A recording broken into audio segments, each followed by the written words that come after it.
Okay, we're good. Going? Yeah. Make sure that we're clear.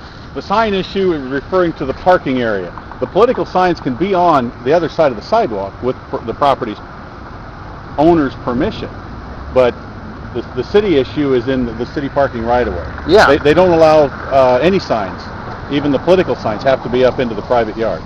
All right. Well, again, I'm going to challenge that because public property is. What I would suggest you do Sure. is contact Housing.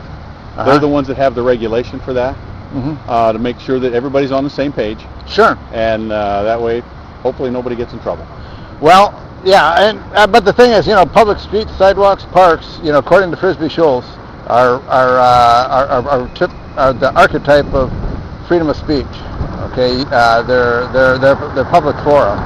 So because of the fact that I do have it on public property, makes it constitutional. So regardless of what ordinances, what rules. Well, I'm going to ask you to contact them to make sure that you're within the parameters of how the Iowa City purview, since you are in Iowa City. Right. And if you choose not to do that, then we'll have to take it from there. Very well, sir.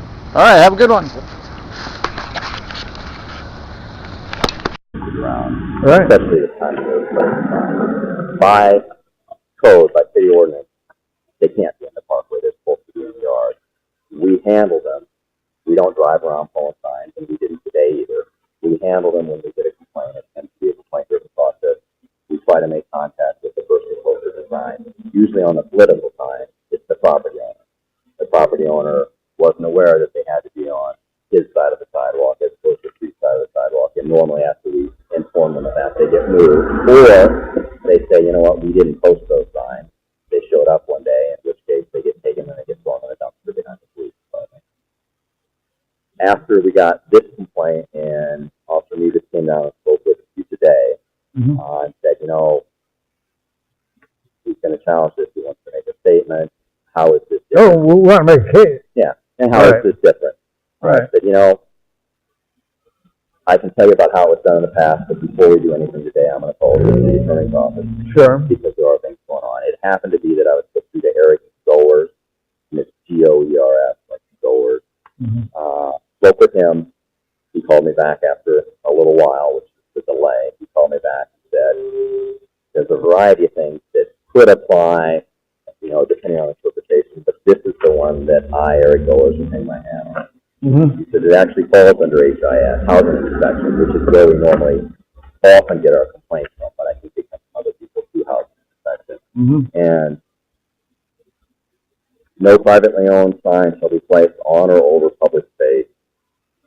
Removal of existing privately owned signs currently located on or over public space that are not in compliance with code shall be eliminated or removed. If the sign owner fails to remove the sign after so ordered by the city may remove the sign and assess the cost of the sign.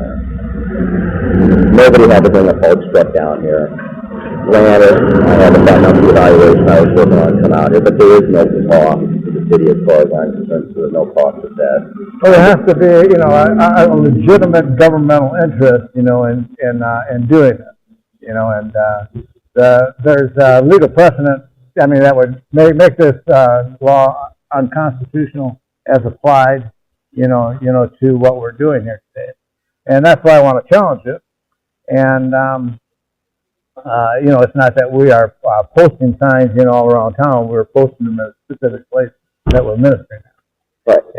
And so it falls under free speech. It's the ordinance that you're showing me, and any other ordinance that you would show me, would be unconstitutional if applied. There's already case law, regarding that. And you understand that I didn't write the ordinance. Sure. Nor can I give you. I can suppose what the reasons were behind this, but I don't know. They were passed by council members.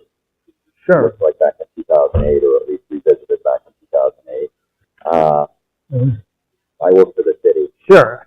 And before I acted on anything, I wanted to make sure basically my butt was covered. So I called the city attorney's office and said, here's what I understand you to be saying to Officer Nevis. What's the difference between my sign and these signs? I additionally, to Sergeant Kelsey, have a question about how is this different than Occupy City? You see, when it's a complaint-driven prosecution, it's selective prosecution. But there's always discretion on that. There's speeders all over the place, or there's an intersection that there's more red light violators, and we pay attention to that. We don't have resources to address every violation. But it didn't happen to me, you see.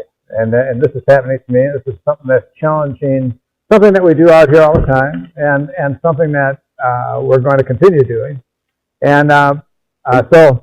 And you do it all the time. It is selective prosecution. It is. Because if it's complaint-driven, it's selective. Okay. But we can't be everywhere at once and enforce everything. And as far as you being out here and doing it all the time, you are out here getting your message and delivering your message and doing your ministry and all the time. But you aren't. And usually when the city, and it's usually police, because we're the ones that get sent down to speak with you when we get a complaint. But usually the city says, what you need to be in compliance. What is legitimate governmental interest? There isn't any. Shall I take a guess? I mean, Sure. my guess is, and this is pure speculation on my part, because I had nothing to do with the ordinance. But my guess is that if you try to get in that whole slippery slope, okay, if we allow a little garage sale sign, or we allow these political signs, or in this case, your ministry signs, then next thing you have 4-foot, 5-foot signs to compete with them or to get more attention, and you have this space.